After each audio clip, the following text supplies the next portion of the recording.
Greetings, everyone. Welcome to another edition of the Holistic Human Optimization Show. I'm your host, Ronnie Landis, and today we are joined by Dr. Gabriel Cousens. This will be the third time that Dr. Cousens has appeared on this show, and it's just a really great honor for me. Dr. Cousens has been someone that I've considered to be a mentor of mine from a distance, and just really one of the first people that his work I got into in his great book, Spiritual Nutrition.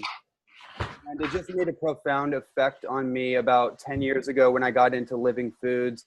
And it invoked the spirit of living foods, not necessarily just the diet. That's what I was getting into. I think that's how we all get started, but it invoked the spirit of the lifestyle, and it penetrated something very deep in me and started my unfolding. It started my awakening through nutrition, not just getting into a diet, not just getting into a fad or anything like that, just to work on, my physical body or my athletic performance, but it really touched something deep in my core. And I have a great debt of just gratitude and honor and appreciation for every time I get to exchange words with this man. And he's a true legend, a true pioneer in the field of living foods, but really the field of holistic health and healing as a whole. And, like I said, it's a great honor. So thank you so much for joining me, Dr. Cousens.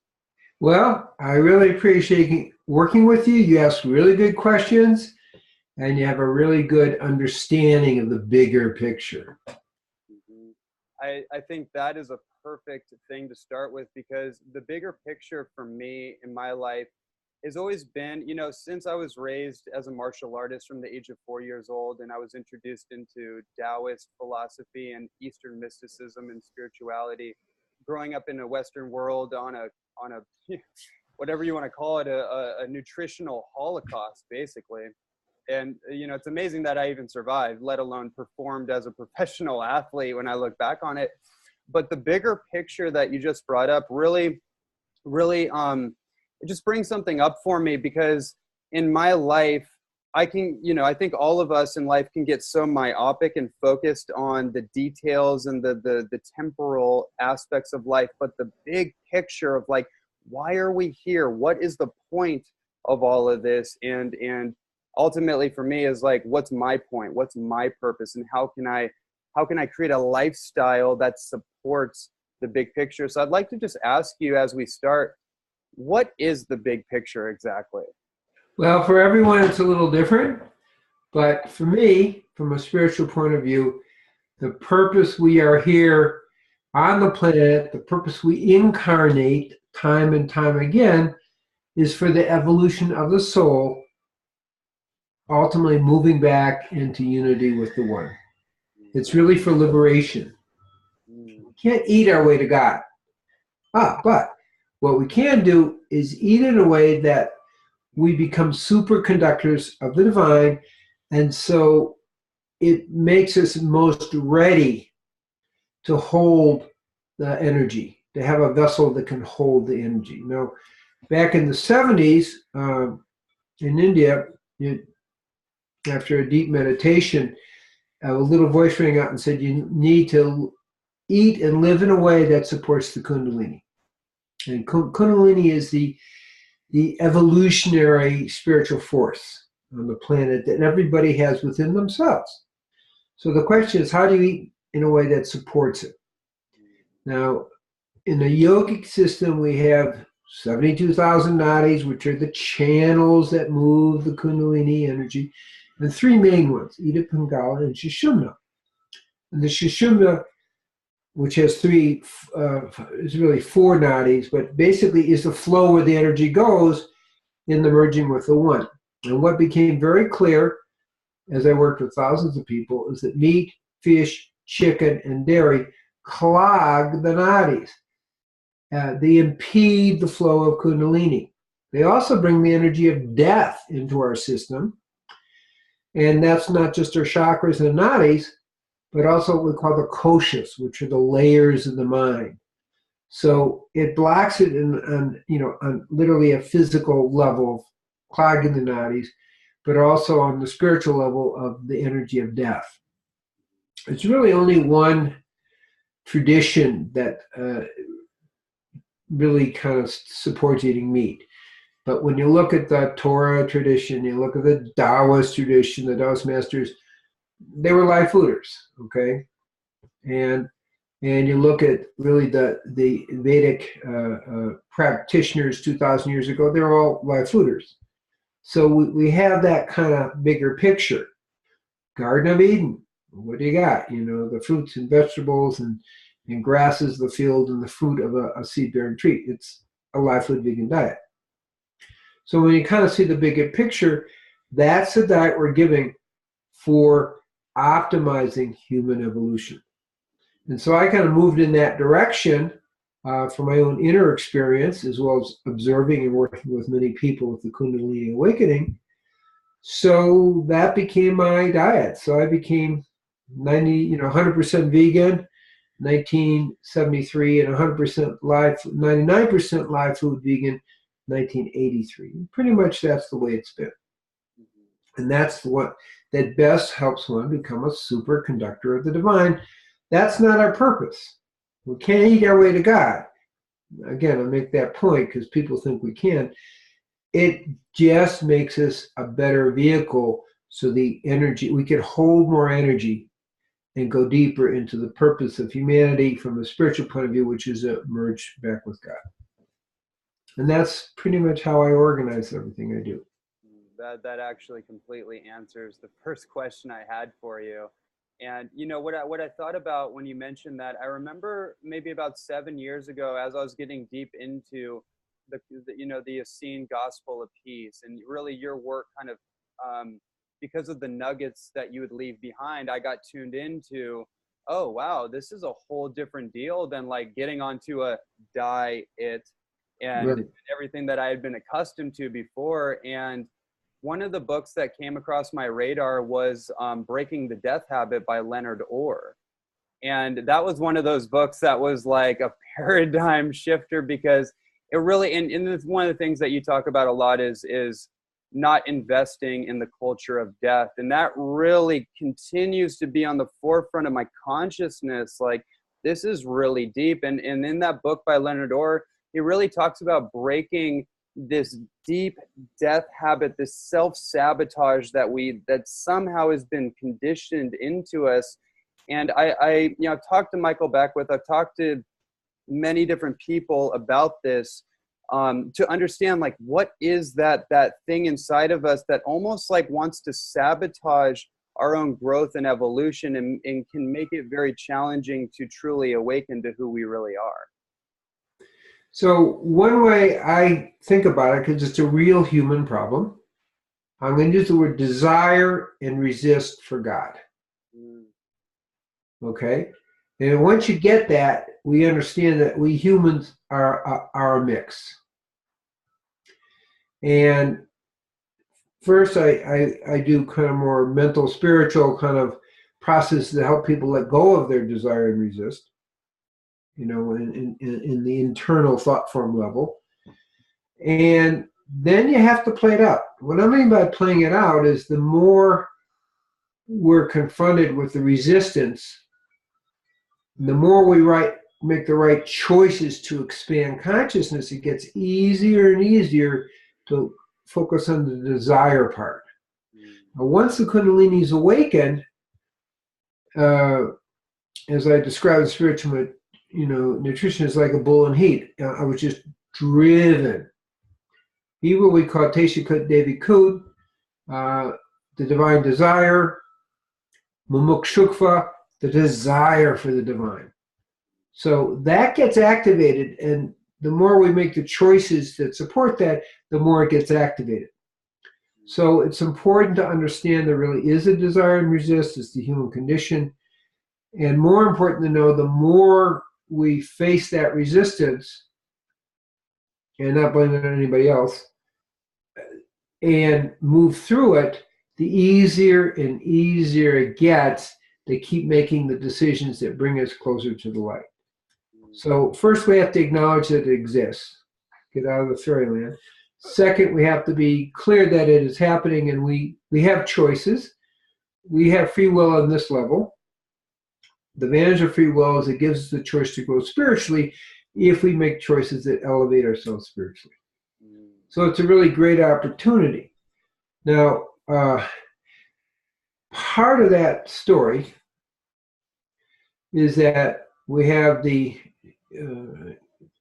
sex urge and death urge, which is what we're talking about. But beneath that, we have what I call the non-causal peace and non-causal love, and non-causal joy, and non-causal oneness, and non-causal compassion. And we tap into that, which is our deepest primordial human instinct, deeper than the death urge, okay, which is what we're talking about. We tap into that through meditation. It begins to be released, and it begins to drive us to higher levels of consciousness. Teshukut Devi Kut, the desire for God. And that's, again, when that gets set off, like with the Kundalini awakening, it gets more and more amplified, makes it easier to make the choices that expand us spiritually. So that's kind of the story. So it's actually a really good thing, that desire and resist, because it actually helps us grow spiritually. And that's in a sense a little bit the role of evil. Not that evil would like to think about it that way, but evil is the resistance part. When it pops up, the more we choose not to go with it, the stronger we get spiritually. So it's there to elevate us if we choose to make it be that way. Yeah, absolutely beautifully well put, and that brings up that can be its own show in of itself. And I'm Yes. tempted to go deeper into the rabbit hole of that, but I do have some other questions that I'd like to drive forward.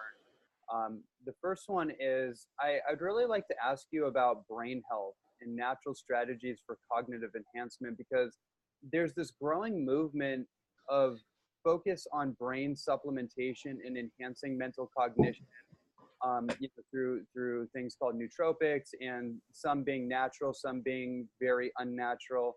And I've been kind of navigating that realm throughout the years and experimenting and just seeing, like, okay, what seems to be helpful short term, but without the long term, biological bankruptcy that can happen when we do unnatural supplements or brain enhancing substances that can actually have a detrimental effect long term. I've been just really always interested in activating genius. And obviously genius isn't just a byproduct of the brain, it's a full awakening, as you're mentioning. But I just want to go a little myopic for a moment in that particular direction. So what are strategies that you've employed in your own practice and seen be extremely successful for long-term neurological health and increasing cognitive performance? Okay. So part of how I look at it is that the whole thing is to eat and live in a way that's going to enhance our natural neurotransmitter production. Okay, let's kind of start with that. What I've observed over time, without any supplements, is that on a live food diet, the brain begins to move towards optimal neurotransmitter secretion. I'm going to say the brain and the gut, because the gut is a huge neurotransmitter, even maybe more than the brain. But the principle is that. And what I found is on a live food diet, we optimize the balanced secretion and production of neurotransmitters that optimizes brain function. And that's a really key concept, is that really just the live food diet alone is sufficient to really optimize our neurotransmitter production and balance it. That being said, A lot of people are very out of balance and have been out of balance for a long time. Right. So we have to, okay, fine. Now, how do we get to that place? Now, there was an interesting study with people that survived Stalingrad, the Russians fighting Hitler. And what they found is that these people were under chronic stress. And the result is that their production of dopamine, the feel good, okay, neurotransmitter, decreased. Because they were under chronic stress for such a long time, that it got more permanently stuck there. Now, they wouldn't get out of it, but it got more permanently stuck. And they had a very high percentage of alcoholism. Well, just to know, alcohol it gives a false stimulation of a kind of a similar, an analog neurotransmitter, but it actually blocks the neurotransmitter production. But high percentage of alcoholism because they got something of well-being. Okay, so that's kind of an important model because it tells us if we are focusing not on God and not on optimizing our neurotransmitter, we begin to more permanently switch off our dopamine production. You see, and so part of the work is to undo it. Now, more recently, as I've done research, when we see brain scans, it turns out pornography actually changes the shape of your brain and actually upsets the flow of blood to the key areas of the brain, the prefrontal cortex. And so there's actually a brain degeneration. It's the same principle, okay? So when we kind of look at it, it's like, okay, now we really have to upgrade the brain, bring it back to normal functioning. So if we see our task that way, that's kind of where I begin with that. Particularly these pictures of people that involve pornography, they really do have brain degeneration in certain particular areas.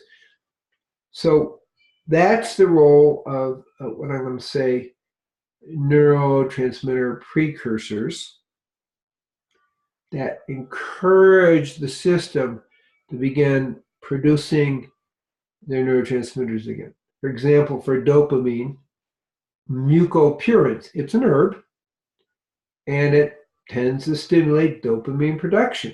Well, what I've observed is, 3 months, 6 months on this, gets the flow going so the brain remembers, oh, well, yeah, I can do this.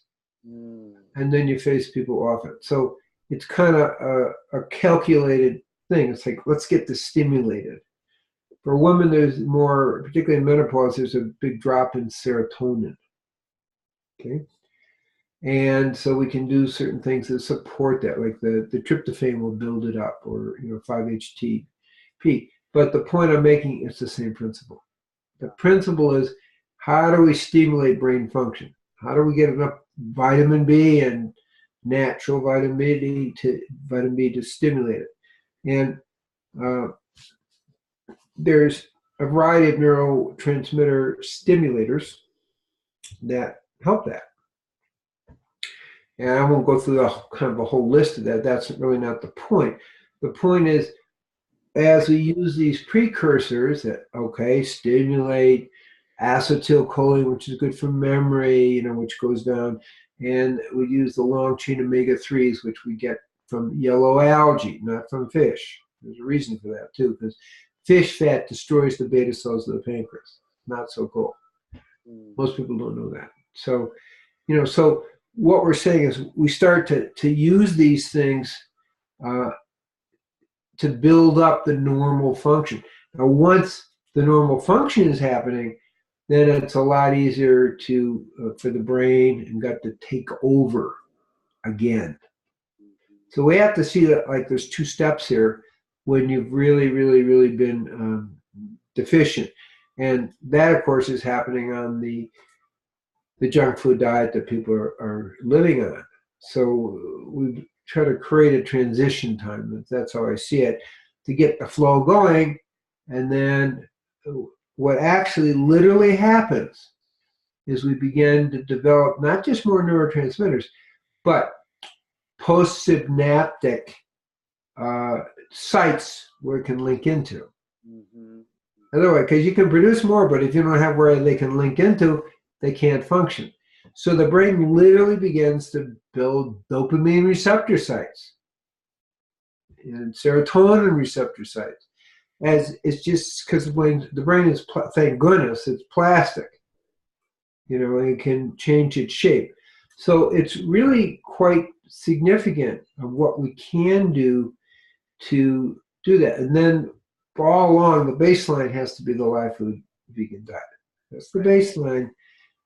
Because without that, you're just shooting supplements in it. It doesn't take us into repair. We've got to have the repair part. And you need your baseline support system to make that repair happen. So that's how I began to see it in my observation very consistently, is indeed that the live food vegan diet is the best diet for supporting enhanced neurotransmitter production, and more important, also in a balanced way. Got to have two pieces there. Yeah, this is bringing up some distinctions for me. One of the things I'll just point out that you said, and you've said it many times before, there's a difference between a healing diet or a short-term, or maybe in this case, a repair approach. Yeah, we're talking repair here, actually. Yeah, right. And I just want to make that distinction. And the other thing I want to get a little more definition on is a live food vegan approach, because I've seen that some people on certain types of living food diets, like high sugar, hybridized, domesticated fruits and unripened fruits, and mineral deficient foods that go a little too off the deep end in some cases. I've seen a lot of what I would call neurological or even psychological disturbances over time of doing those approaches. And I think there's a really necessary distinction or definition that I'd like to get from you. When you say live food diet, can we unpack that just a little bit so people listening understand what you mean by that? First principle, which you've already alluded to, is it has to be individualized. Now, this isn't theoretical. This isn't just a philosophical discussion. On chromosome 19, literally, it has gene code sites for how much protein you need, how much fat you need, and how much carbohydrate you need. That's hugely important. So I try to help people tune in to actually their genetic diet. Okay? As I say, it is genetically encoded. Okay? So about 30% of the people need a lower protein diet, high complex carbohydrate, and 70% need a higher protein diet. I'm talking plant protein, whatever I'm talking about. Yeah. And there's a thing called the mTOR pathway, which basically shows for longevity and anti-cancer. It's somewhere between 35 and 70 grams a day of protein, which is not a whole lot. Okay, when you really get what people are taking in with the different diets, it's not a lot. Huh. Even 70 grams isn't really a lot. So it's critical that we understand that we are unique human beings. We're not a bunch of cows that just eat grass. Okay, it's a really important idea. As obvious as it is, people are still arguing there's one diet for everybody, and there just isn't. Okay, I mean, yes, there's a live food diet. That's a general. Yes, it's vegan. That's a general. But I'm not talking about that. I'm talking the mix of carbohydrates, fats, and protein. The other thing I'm talking about is with age, it varies. So, for example, men who have a kind of too much protein in their 40s, twice the amount of mortality, 4 times the amount of cancer. But above 65, your protein need increases. My own personal example is one person that really doesn't have much protein, 8 to 10%, and mostly are doing vegetables and sprouts, but nuts and seeds a little bit. And I was at about 25 pull-ups, okay, and kind of stuck. I wasn't progressing. And I looked at this and said, well, it says people a little bit older. I was 65 at the time. And it's like, you need a little bit more protein. I added 1 tablespoon of blue-green algae. And 2 weeks, I'm up to 50 pull-ups. And, I've hit 100, okay? Maybe averaging 80, 90, In one go? Yeah, in one go. Wow. That's impressive. But you get my point. I made 1 tablespoon shift. And suddenly, everything began to move. That's my point here. Mm-hmm. So we have to also judge it according to your age, according to your genetics, really according to an Ayurvedic, your dosha. Are you high protein, low protein? So there are a bunch of discussion involved in this. Now, I think that's the important thing. There's another thing that's important, and it goes along with more protein with age, is the research shows that people with a high complex carbohydrate diet above the age of 70 have 4 times greater cognitive decline. And people who have more fat in their diet, I'm going to talk plant fat, have 42% decrease in the cognitive decline. It's a huge difference. So I'm trying to move away from philosophy with this. Well, this fruitarian's the greatest thing, or this diet's the greatest thing. It doesn't matter. You got to follow your genetics. So my coaching on the live food diet begins to get clear is how do I help people follow their genetics? Okay. So first thing is, do you need less protein or more protein? And that's a question. I have a whole questionnaire. It's simple, 30 questions to gain that way. And then we look at the carbohydrate and we look at the fat. Basically, I'm going to say a range. I'm not talking about diabetics now, but just a range is about 25 to 45% carbohydrate. Now I'm talking about leafy greens.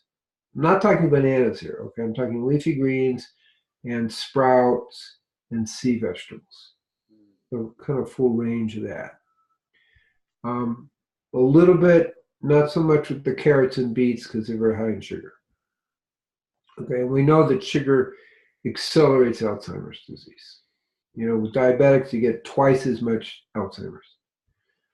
That's a consideration. So that's the carbohydrate. The fat, 25 to 45%. So I know initially in the live food diet, in the 80s, people are freaked out about can't have fat in your diet, you need 10%. And that turns out to be very detrimental. People with a low-fat diet are more likely to have more suicides, homicides, and I'm talking serious things, okay? I'll take the word cholesterol, which is a big fear word, okay? And what they found is that people who are very low in cholesterol have 6 times more homicide and suicide.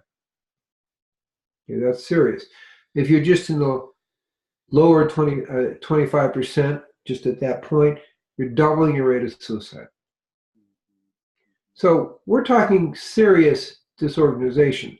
And also with that, you're talking about more stroke, more emotional imbalance, and again, as I say, more depression, not just suicide, but depression. So we really have to have the right amount of cholesterol. My research shows somewhere between 160, around 160 is the low level. If somebody comes in at 140, I'm concerned because I know that makes them more susceptible for depression and suicide. What do I do to raise it up? A little bit of coconut oil. Looks fine. It's not hard. The research now shows a cholesterol between 160 and 260. In other words, we're not going to worry about it at 260. I don't know too many vegans at 260. We don't see it because mostly 80% of the cholesterol we make ourselves. But basically, the AMA research published is basically 2009 of 30 years of studies. Basically, if you're between 160 and 260, don't worry about heart disease. No problem. Okay? Now, women who are a cholesterol of 270 actually live 28% longer than women of 193 or less. So I kind of want to dispel the cholesterol thing, and we don't really have to worry about it. The real danger is the fear of cholesterol that drives us to a low-fat diet. That's the big deal. The other thing is when you go on a low-fat diet, well, what are you going to do? Well, there's carbohydrates and protein. You can only do so much protein, so suddenly you're upping your carbohydrates. So in my book, There is a Cure for Diabetes, I track my results and Esselstyn's results and so forth. And basically, people, the triglycerides, high triglycerides can really amplify heart attacks, heart disease. So in my study, with my people, started on very high blood sugar of 247, very high versus like 165 basically. We found that the triglycerides dropped to 82, which is really, really good. Significantly lower than 2 studies with a 10% fat diet. Mine's 25 to 45%. You see what I'm saying?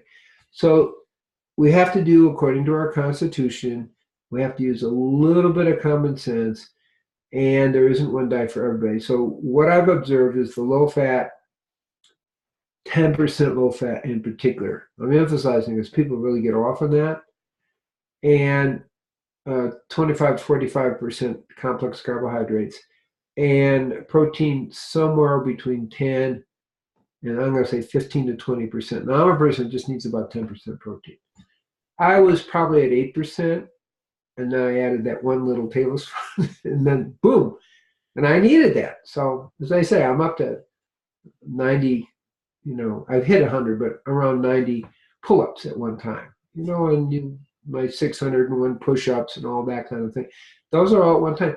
But the strength increases when you get the optimum diet. So the key when we talk live food, it really needs to be your genetically optimum diet, and it does require some trial and error. In my books, I have some interviews so you can begin to figure out which way to go.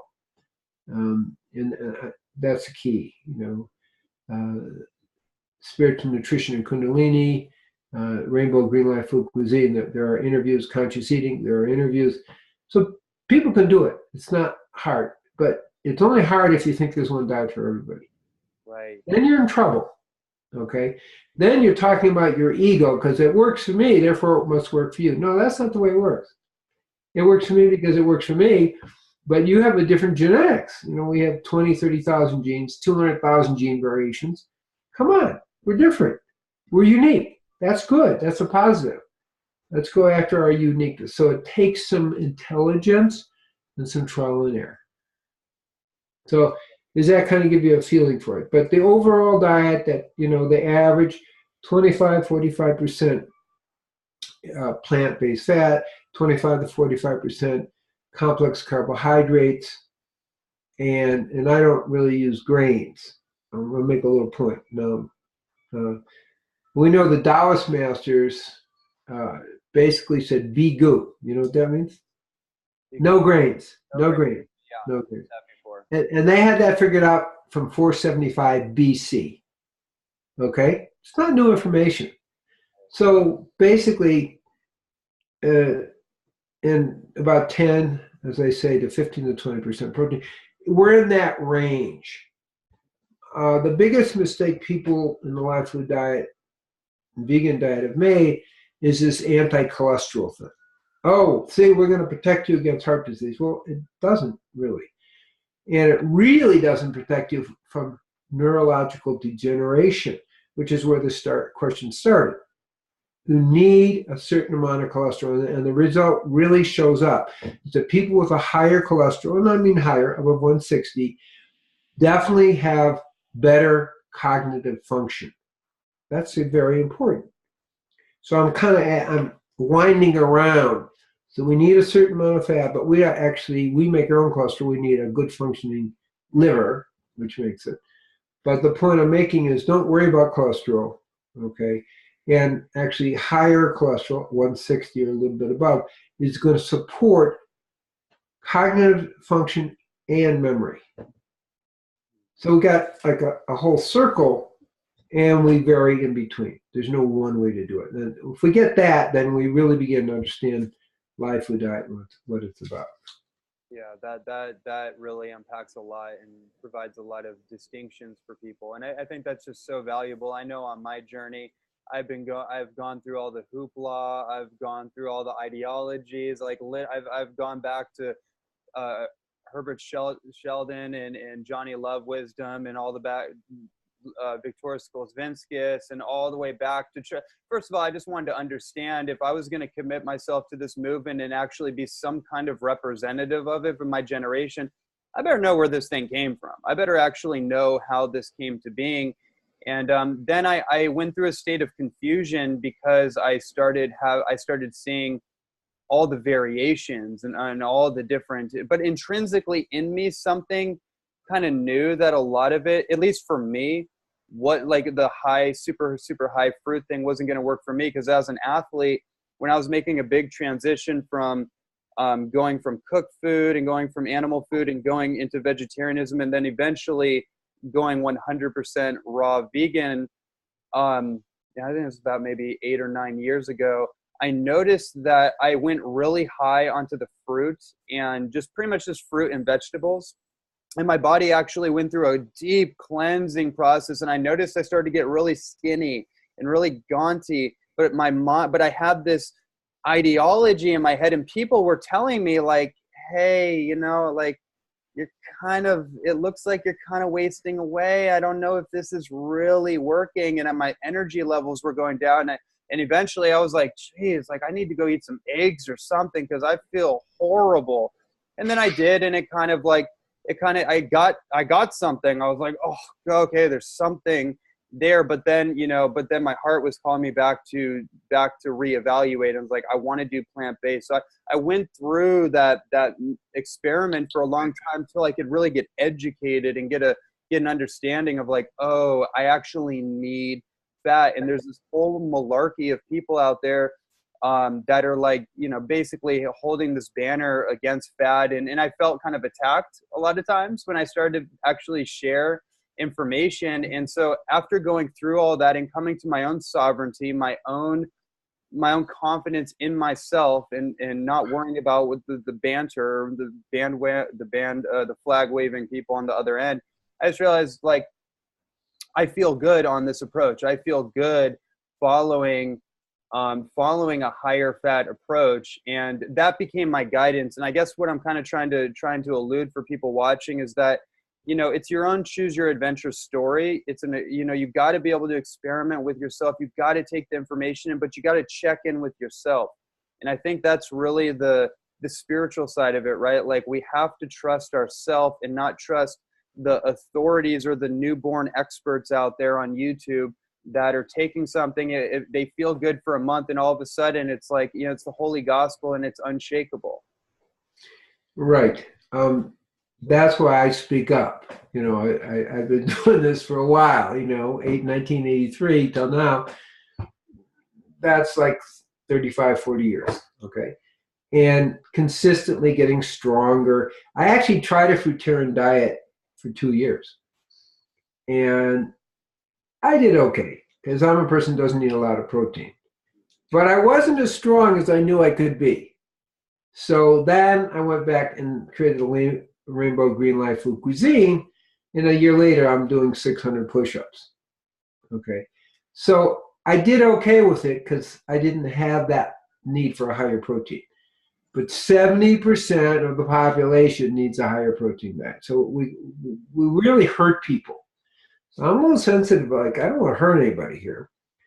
I'm not going to give you a theory. Let's show you how to figure out how to individualize your diet so you can be optimally successful. And really, I would say 99% of the people I work with, 99% plus who kind of follow this way of thinking, are successful.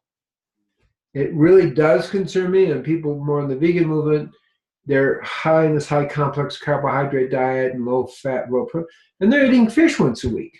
And they admit it. And it's like, wait, why? What's going on here? It's because they're believing in a religious theory rather than a scientific approach. And I think that's the key concept. So I'm advise people, look, it's in your genes. You got to trial and error. I get, in my books, as I say, conscious eating, Rainbow Grill Life Food Cuisine, spiritual nutrition, Kundalini. There are questions that you can ask yourself, and you can get pointed in the right direction. And then you have to actually think for yourself. Trial and error, which is what you were doing. You weren't doing the belief system line. You were really saying, no, I want to be authentic, and I want to know what's going to work for me, because I'm a unique being, I'm not a cop.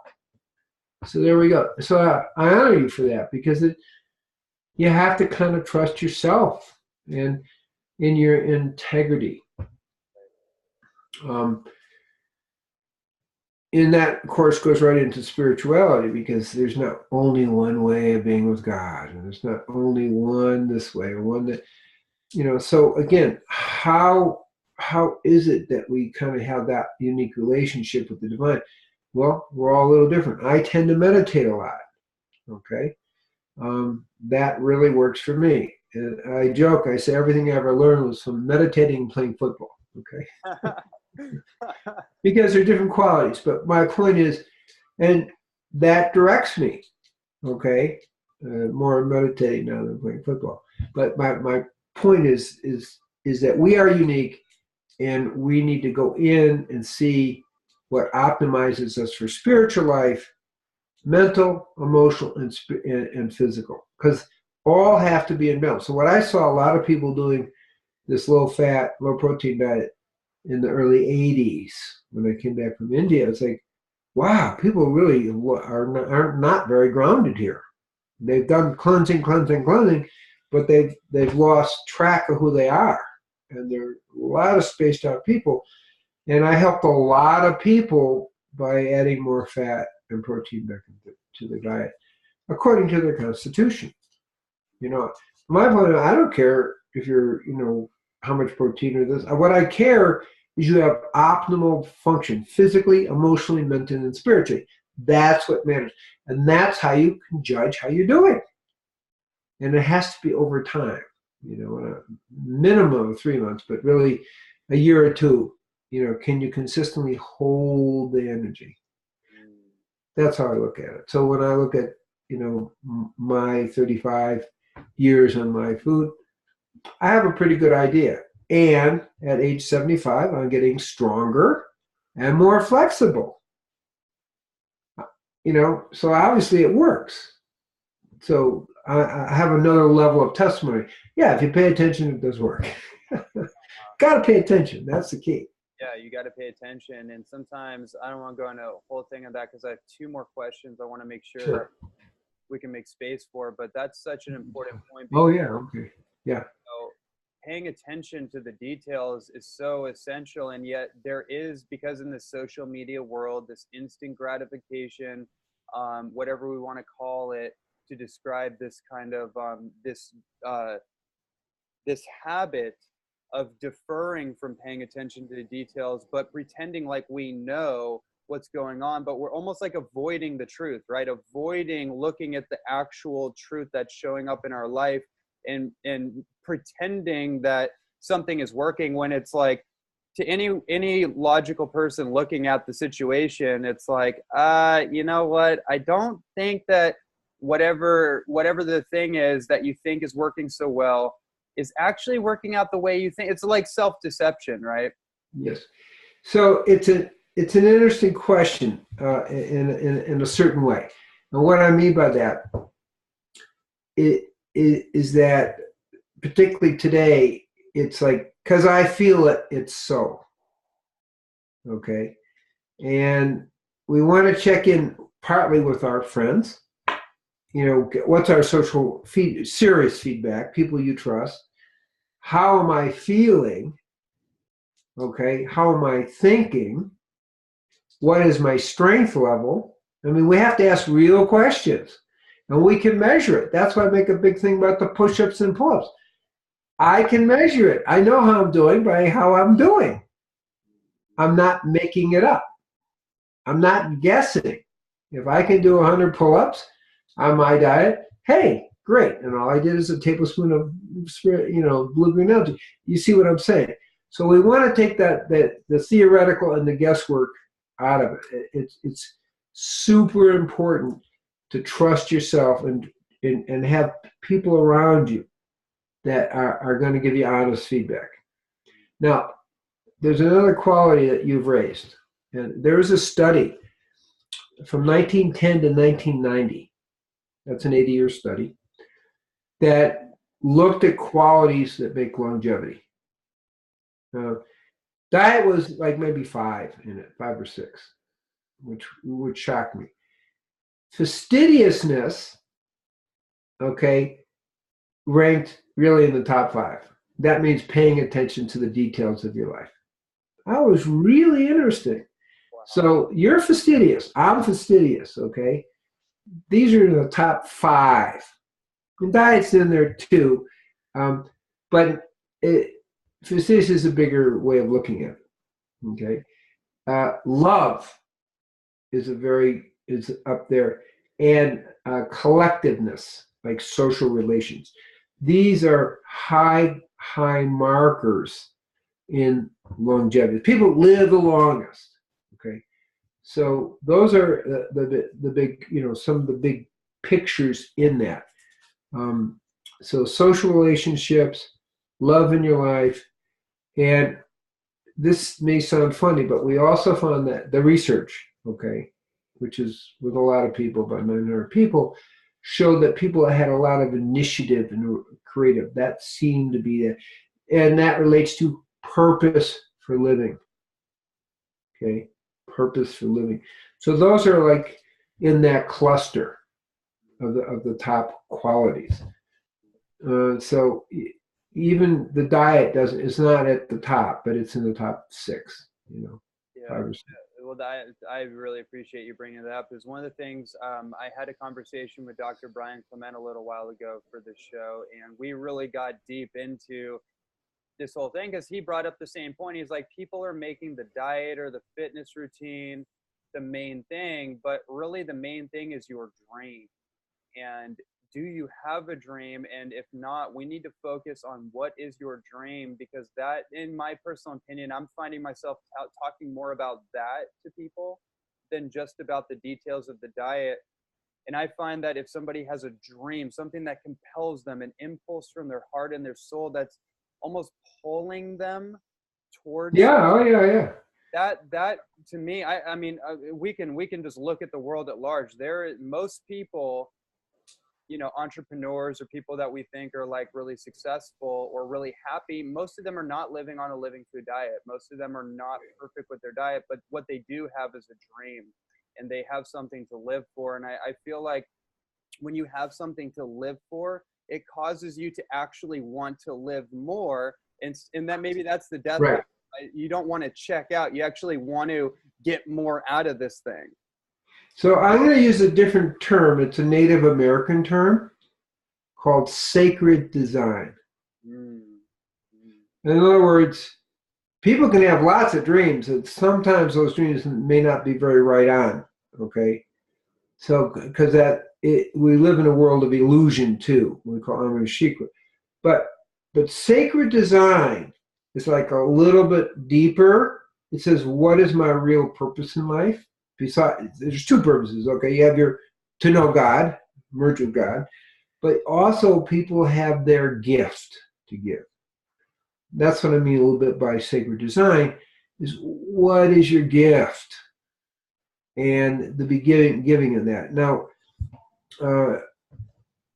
I was on a Spanish-speaking kind of tour, and we were hiking throughout Mexico with the Spanish teacher, and we ended up, after a rainstorm, at a Native American village, and they were peyote people.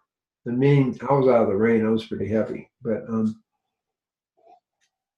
their tradition, which I loved, is that when a child be born, the shamans would get together and vision, trying to tune into that child's sacred design. Are you going to be a farmer? Are you going to be a shaman? What are you going to do? And they would tune into it. In India, they do the same thing with astrology and things like that.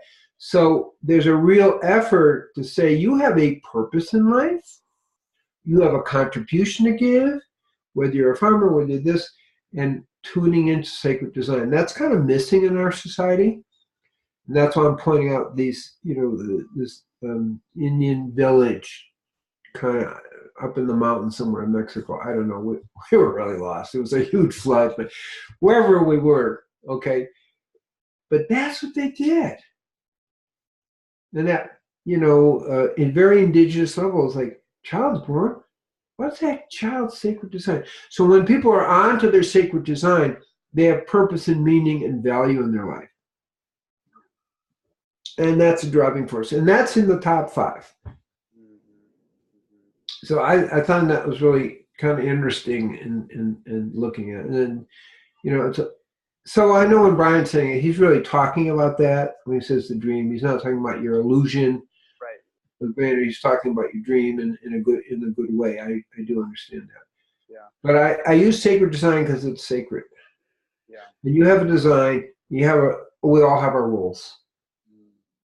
And it's like, okay, what's my role here? Okay, that's my point. In Indian, we call it dharma.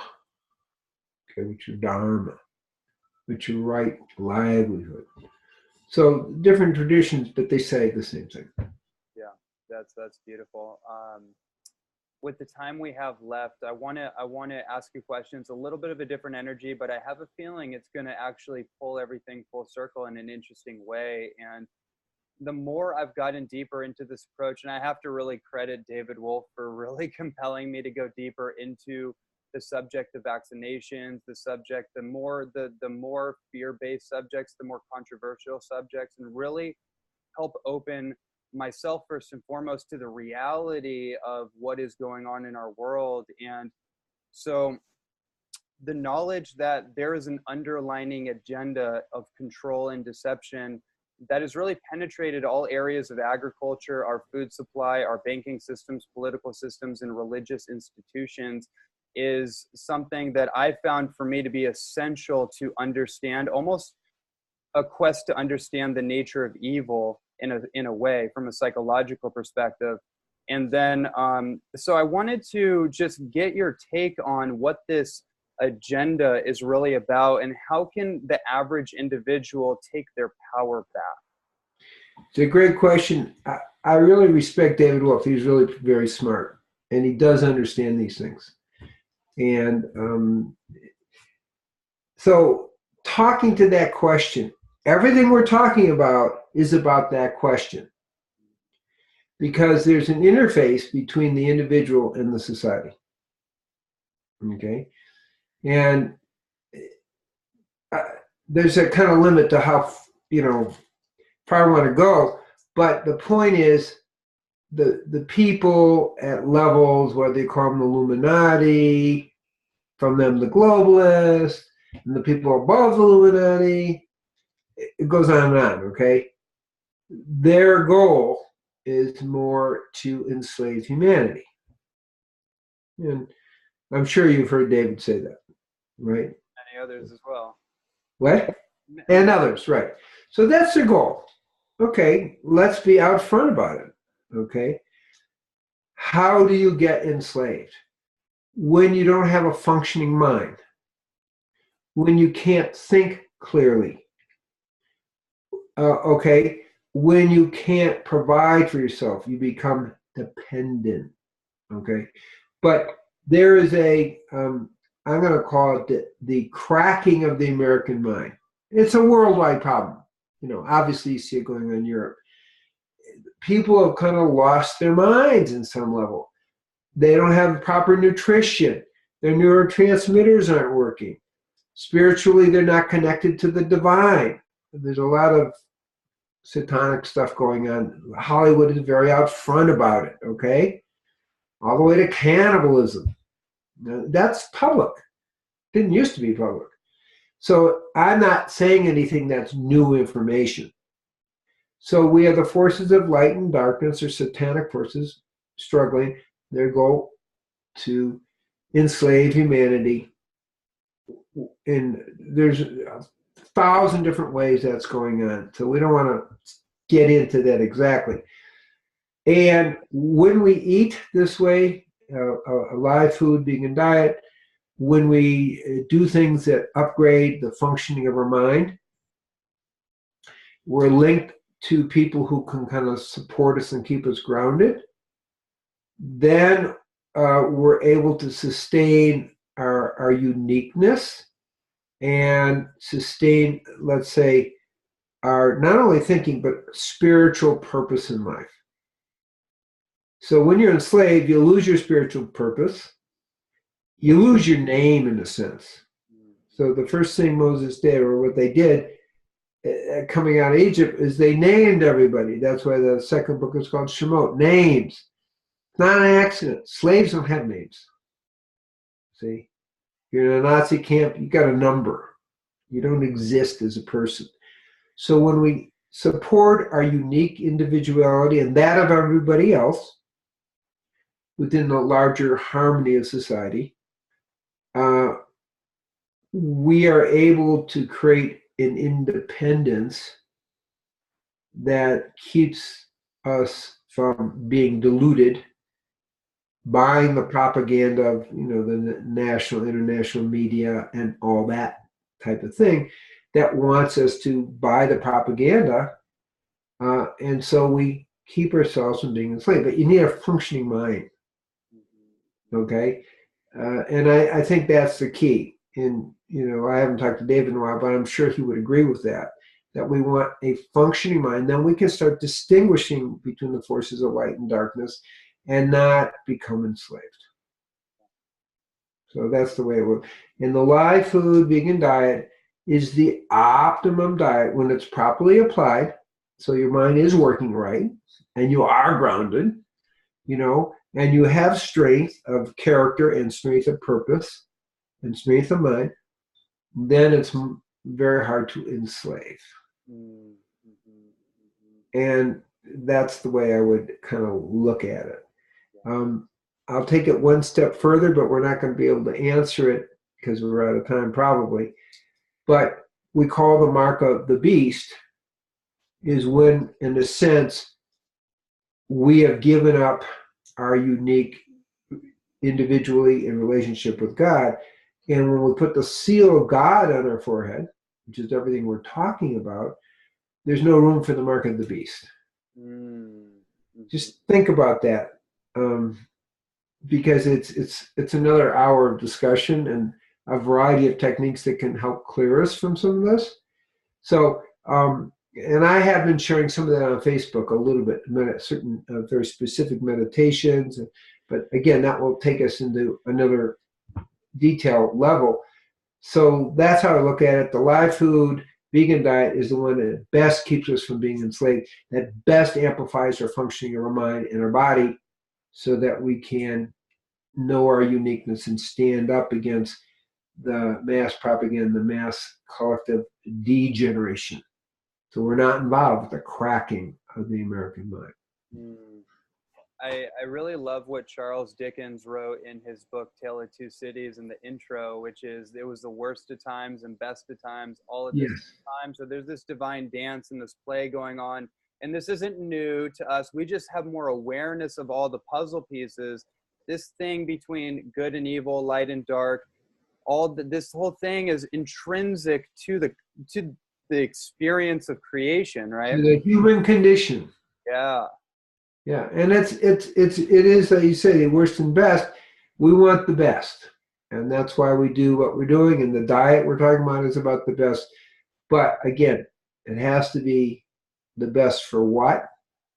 And that's keeping our focus on the truth and living in the truth the best we can. And when we're healthy, we can best do it. Maimonides, the great medieval physician, rabbi, lived 1130 to 1204. He said it this way: to maintain the welfare of the soul, we must focus on the welfare of the body. That's what we're talking about. That kind of sums it up. That kind of does. Not a new idea, in other words. Not a new idea. Yeah. That's wow. Yeah, there's, I mean, it's an endless amount of insights and wisdom rabbit holes that I would love to indulge in. Obviously, we have time constraints, and I know you are an extremely busy man on a mission that never ends. But with everything that we've talked about in this conversation, Dr. Cousens, is there any parting insights that you would like to share to wrap up our conversation? The most important advice is for people to remember that we are the truth of God unfolding on this planet, and really to believe in the deepest level of who we are, and be willing to follow it for upliftment of not only our soul, but the upliftment of the soul of humanity. Amen. Aho. Really good. Oh, thank you, awesome. Good. Well, thank you so much. This has been an absolute delight and pleasure and honor. And before we wrap up, where can everybody find your work, your the Tree of Life Healing Center in Patagonia, Arizona, if they feel inclined to visit, or any other maybe projects or things that you have coming up? So that's a good question. So that people can find me at drcousens.com. I've made a major shift, which I knew I was going to do 25 years ago, which is I have 17 different programs around the world, in humanitarian programs and organic, veganic, diabetes prevention, a lot of things, in 11 countries. And I'm putting a lot of energy there. And I'm also putting energy back into what I call whole person healings. People come, spend 2.5, 3 hours with me, and I really get everything we're talking about. I help people get a game plan together on physical, emotional, mental, and spiritual levels. So that's kind of opening up right now. So I'm seeing more and more people like that, and I'm free to do my other work. I just got back from Brazil, where we're setting up things all. I mean, there's Sao Paulo. There's 30 million people. And so we're doing diabetes prevention. We're doing holistic veganism. We're bringing that to the whole country. It's spoken Brasilia and Sao Paulo. So I'm around the world doing that. And then I'm here doing the whole person healings. And we are still really activating the Essene Gathering, which is happening in I think the second week in September, where we bring all these energies together and collectively talk and meet and plan and think what we're doing. I'll actually send you the exact date. I think it's September 12th or something like that. But basically, my world mission is beginning. I'm supporting it with whole person healings, if you see what I'm saying.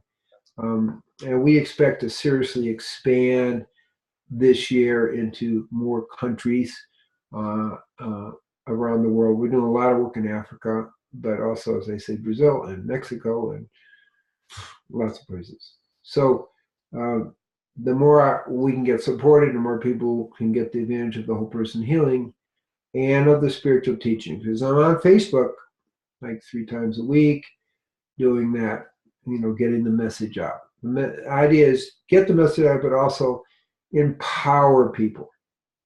So I bless you, and I really bless all the listeners that they're able to take this and really be empowered to make those changes in their life, to reconnect to their sacred design and reconnect to that desire for the divine. That's the big blessing. That's really our world mission. Okay? Absolutely. So much to be said, but really it's it's just it's a big honor. I just feel so much gratitude and appreciation for you. And really what I want to just finalize on my note to you, sir, is I'm just so inspired at 32 years young, 32 going on to 50. Yeah, you have a lot of wisdom. You ask really good questions. I like that. I like that a lot.